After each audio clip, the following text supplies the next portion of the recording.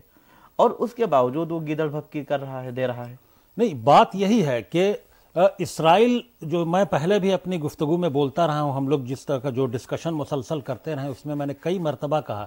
کہ اس جنگ کے دوران کہ اسرائیل زبردست دباؤ میں ہے۔ ایسا نہیں کہ اسرائیل جس طرح سے حملے کر رہا ہے وہ دباؤ میں نہیں ہے، حماس کی تمام شرائط کو ماننے کے لیے اسرائیل مجبور بھی تھا، کیونکہ ہوسٹیجز جتنی بڑی تعداد میں حماس کے پاس تھے، جو اسرائیلی ہوسٹیجز، تو اس کی وجہ سے وہاں عوام میں غم غصہ ہے، وہ حکومت مخالف نعرے اور پروٹیسٹ کر رہے ہیں وہاں پر۔ تو اور اس کے علاوہ جب سے گراؤنڈ فورسز نے، اسرائیل کی IDF نے جب گراؤنڈ پر اترنا شروع کیا ہے غزہ کے علاقوں میں، تو جس طرح سے حماس کے لوگوں نے جو وہاں کے جو تباہ شدہ عمارتیں ہیں، جن عمارتوں کو تباہ کیا ہے اسرائیل نے فضائی بمباری میں، ان عمارتوں میں پوری رپورٹس ہیں اس کے مطابق ان عمارتوں کو بھی حماس کے لوگوں نے کنورٹ کر دیا ہے، ایک طرح سے کل ایریا بنا دیا ہے اسرائیلی فوج کے لیے، کیونکہ جب اسرائیلی فوج وہاں جا رہی ہے، فوجی وہاں بڑی تعداد میں جا رہے ہیں اپنے ٹینکس وغیرہ لے کر، اور ان علاقوں کو سرچ کرنے کی کوشش کر رہے ہیں کہ وہاں حماس کے لوگ موجود ہیں یا کیا ہے، وہ جو اور علاقے کی ریکی کرنے جا رہے ہیں، جب سروے کرنے جا رہے ہیں فوج کے لوگ ٹینک کے ساتھ، تو وہاں پر ان کو ٹارگٹ کر کے اور ایک طرح کا نیٹ بنا دیا ہے وہاں پر، جس کو کل نیٹ کہتے ہیں، کہ پورے جو تباہ شدہ عمارتیں ہیں، جو پورا جو ربلز ہے، جو ملبہ ہے، تو ان ملبوں میں، ان تباہ شدہ عمارتوں میں اس طرح سے اپنا نیٹ بنا دیا ہے حماس کے لوگوں نے کہ اسرائیلی فوج کو سمجھ میں نہیں آ رہا ہے کہ وہ اس سے کیسے نمٹے۔ تو اس طرح سے، اور وہ چھپ کر اس طرح سے ان کے سنائپرز جو ہیں، ان کے جو شارپ شوٹرز ہیں حماس کے، وہ دور سے نشانہ بنا رہے ہیں، اور جب وہ ٹینک چھوڑ کر جا رہے ہیں تو ٹینک پر وہ بہت سارے گولہ بارود اور ہتھیار رکھ دے رہے ہیں اور اس سے ٹینک کو تباہ کر دے رہے ہیں۔ تو یہ سمجھا جا سکتا ہے کہ کتنی بڑی، درمیان میں کئی بار یہ خبریں آئیں سوشل میڈیا کے ذریعے، حالانکہ مین اسٹریم میڈیا اس کو نہیں دکھا رہا تھا، کہ ایسا کوئی گھنٹہ نہیں گزر رہا تھا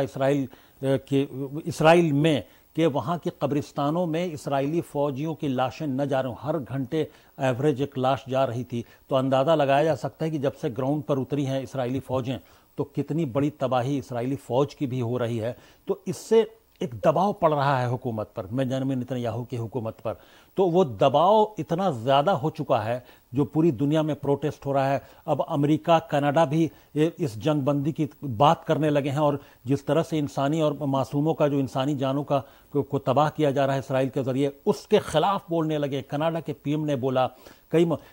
رشی سناک نے، برٹن کے PM نے بولا، یہاں تک کہ جو بائیڈن امریکہ کے PM کو بھی، امریکہ کے صدر کو بھی بولنا پڑا۔ تب یہ سب دباؤ اسرائیل پر کام کر رہا ہے، جس کی وجہ سے وہ مجبور ہوا کہ حماس کی تمام کنڈیشنز کو، حماس کے تمام شرائط کو مان کر یہ ایگریمنٹ کیا۔ آپ نے ابھی امریکی صدر جو بائیڈن کا ذکر کیا، آج ہی کا ان کا ایک تازہ بیان آیا ہے جس میں انہوں نے کہا ہے کہ فلسطین مسئلے کو، یعنی 2 نیشن کی بات کرتے ہوئے، کہ اس کو حل کرنے کے لیے از سر نو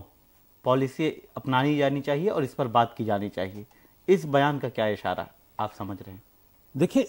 جس طرح سے اس جنگ کے دوران، ان 7 ہفتوں میں جس طرح سے فلسطین کا مسئلہ پوری دنیا کے سامنے آیا ہے، تو اس نے پوری دنیا کے ضمیر کو جھنجھوڑ دیا ہے۔ چاہے امریکہ اس کی پشت پناہی بھلے ہی کر رہا ہو اس جنگ میں اسرائیل کی، لیکن امریکی عوام کے ضمیر اور ان کے کانشنس نے کو بھی جھنجھوڑ کر رکھ دیا ہے کہ آخر یہ اس جنگ کی ضرورت کا ہے، ایسے جنگ کی ضرورت کیا تھی اور کیوں ہے۔ تو فلسطین مسئلہ پھر سینٹر سٹیج میں آ گیا ہے پوری دنیا کے، اور تمام، جو بائیڈن ہوں یا دنیا کے تمام بڑے لیڈران ہوں یا عوام ہو، وہ تمام یہ بات کرنے لگے ہیں کہ اب آزاد فلسطینی ریاست کے قیام کا وقت آ چکا ہے، اب اس پر بات ہونی ہی چاہیے۔ صرف بات نہیں ہونی چاہیے، بات تو بہت لمبے عرصے سے ہو رہی ہے، اس کے حل کی جانب بڑھنا چاہیے اور اب اس کا قیام ہونا چاہیے۔ تو جو بائیڈن نے وہی بات بولا ہے جو بائیڈن کے ملک میں، جو امریکہ میں جو عوام سوچتی ہے، امریکی عوام کا جو دباؤ ہے، امریکی عوام جو سوچتی ہے اور دنیا سے جو پریشر پڑ رہا ہے، دنیا کے مختلف ملکوں میں جو آواز اٹھ رہی ہے، یہ جو بائیڈن بھی وہی بات بول رہے ہیں۔ ہم غزہ کے لوگوں کی بات کر رہے تھے جو کیمپوں میں تھے، وہ اپنے گھروں کو لوٹ رہے ہیں، لیکن جب وہ اپنے گھر واپس آ رہے ہیں تو ان کو تباہ شدہ گھر مل رہے ہیں، وہاں پر ان کا کچھ نہیں بچا ہے۔ ان کے لیے کسی کے اندر رحم دلی کی ثبوت دیکھنے کو ملے گی یا کوئی ان کے لیے کچھ کرے گا، اور کس پیمانے پر ان کو دوبارہ سے ان کی باز آباد کاری کی جائے گی؟ دیکھیے یہ دنیا کو سوچنا چاہیے، یو این او کو سوچنا چاہیے، اور تمام جو WHO کو سوچنا چاہیے، اور تمام جو ممالک ہیں جو اپنا ایڈ بھیج رہے ہیں ان کو سوچنا چاہیے۔ آس پاس کے جو عرب ممالک ہیں، مصر ہے، سعودی عرب ہیں، جورڈان ہے، لبنان ہے، ان تمام ممالک کے حکمرانوں کو سوچنے کا وقت ہے کہ وہ جو تباہ شدہ گھر ہیں، جن سویلینز کے گھر تباہ ہوئے ہیں، ان کو کیسے ریہیبلیٹیٹ کیا جائے، ان کی بعد آباد کاری کیسے ہو۔ یہ بہت بڑا اس سلسلے میں بھی کام کرنے کا وقت ہے۔ حالانکہ ابھی جو 200 گاڑیاں امدادی سامان لے کر جو رفح بارڈر کے ذریعے غزہ میں داخل ہو رہی ہیں، وہ بھی ناکافی ہیں۔ تباہی جتنے بڑے پیمانے پر ہوئی ہے، اس تباہی کے لیے ان تباہی سے نمٹنے کے لیے وہ 200 جو پر ڈے گاڑیاں آ رہی ہیں وہ ناکافی ہیں۔ جی، ان میں کھانے کا سامان ہے، دوائیں ہیں، اور ضروری کام کے لیے ضروری مشینوں کو چلانے کے لیے، ہاسپٹل کی مشینوں کو چلانے کے لیے، ایمبولینس کو چلانے کے لیے، گاڑیوں کے لیے جو ڈیزل اور پیٹرول کی ضرورت ہے وہ بھی ان 200 گاڑیوں میں لایا جا رہا ہے۔ تو ابھی ریہیبلیٹیشن یعنی عمارتوں کو بنانے یا ان کو ریکنسٹرکٹ کرنے کی بات تو ابھی کہیں سے اٹھ ہی نہیں رہی ہے، جبکہ وہ بھی نہایت ہی ضروری ہے کہ ان تمام کالونیوں کو، ان تمام رہائشی علاقوں کو کیسے اور کب ریکنسٹرکٹ کیا جائے گا تاکہ لوگ معمول کی زندگی، اب چونکہ امید کرتے ہیں کہ یہ جو 4 دن کا کہ جو عارضی جنگ بندی ہے، جو وار میں پاؤز ملا ہے، یہ پرماننٹ جنگ بندی یعنی سیز فائر میں کنورٹ ہو جائے گا، یہ ہم بھی امید کرتے ہیں اور دنیا کے تمام لوگ امید کرتے ہیں، کیونکہ سارے لوگوں نے، پوری دنیا نے راحت کی سانس لی ہے اس عارضی جنگ بندی کی وجہ سے۔ اسی سلسلے میں اگر ہم آگے دیکھتے ہیں تو اسرائیلی فوج کے جو حکام ہیں، انہوں نے جو مرد و خواتین کو جن کو رہا کیا گیا ہے، فلسطینیوں کو،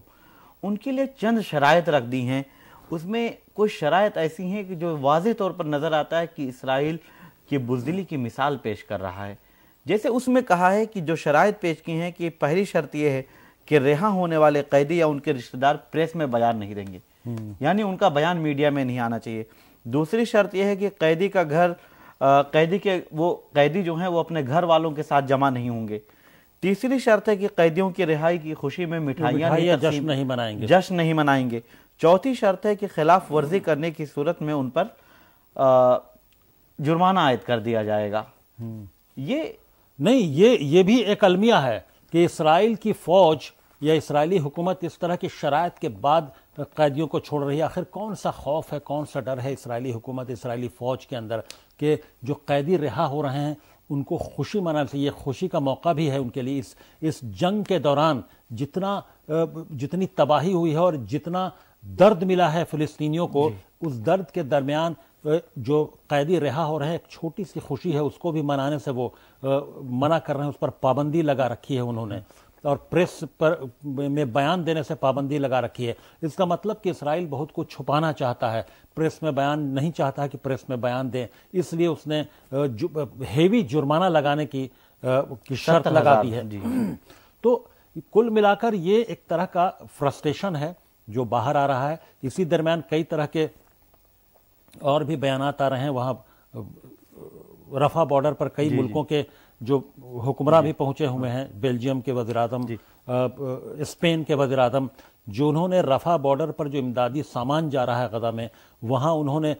مصر کے صدر السیسی کے ساتھ انہوں نے دورہ کیا اور وہاں پریس سے بات بھی کی انہوں نے،